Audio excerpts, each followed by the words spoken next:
are a garden, a story of how diversity took root in America by Lisa Westberg Peters and Victoria Tentler Krylov.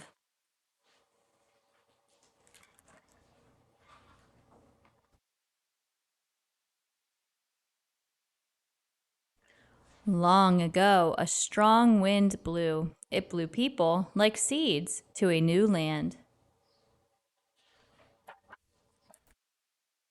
It blew in a girl and her clan when glaciers still covered the north and herds of mammoths still wandered the frozen tundra.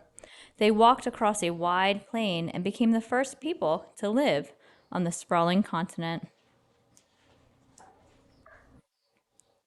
After countless summers and countless winters, most of the glaciers had melted and the wide plain had vanished beneath the sea. But the wind still blew. It blew a boy and his family across the frigid waters in a canoe. They camped on the shore and stayed to hunt bowhead whales. For a long time, the wind was calm. Bison herds darkened the prairies, and snowfall softened the mountains. The first people spread quickly across the new land. They hunted game in its forest, planted corn in its valleys, and built villages on its coasts, and the continent became home.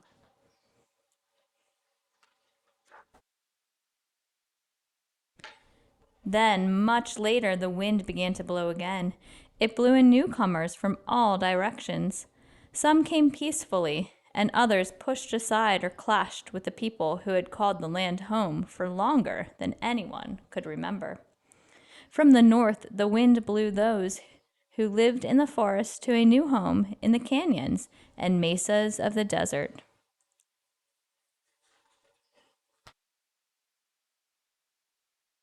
From the south, the wind blew in a string of wagons carrying colonists through a land of mesquite bushes and across a wide river. They settled on a high desert plateau, but not long after, their brutal leader slaughtered the tribe that was living there.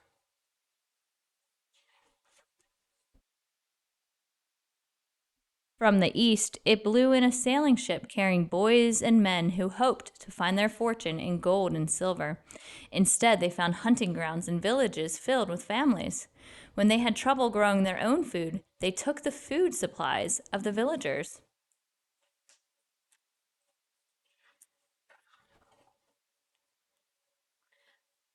The wind blew in slave ship after slave ship, full of men, women, and children.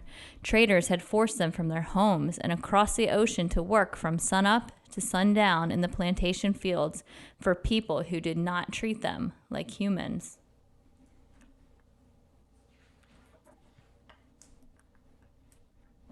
And it blew in ships carrying families who were weary of hunger in their homeland or longing to practice their religion freely.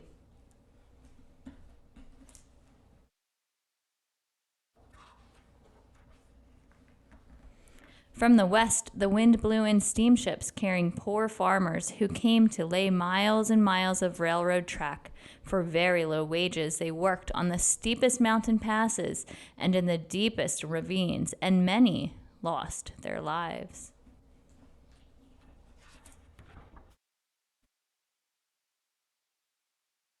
Later, the wind blew in millions of men, women, and children from the south to do the back-breaking work of harvesting the nation's crops, its cotton and rice, its lettuce and sugar beets.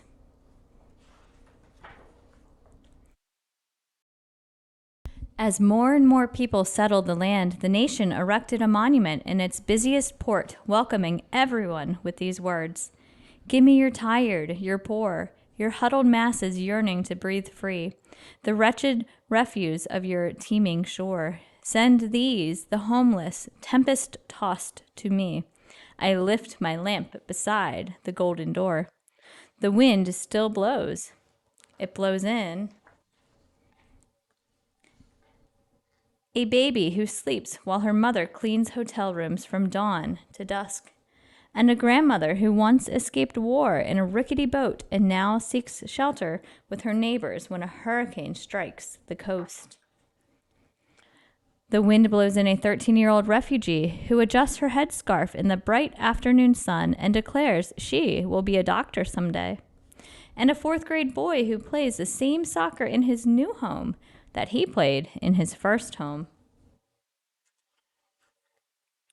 Some people leave rocky soil and hard times behind in their homelands. Others find rocky soil and hard times in the new land. But people, like seeds, take root.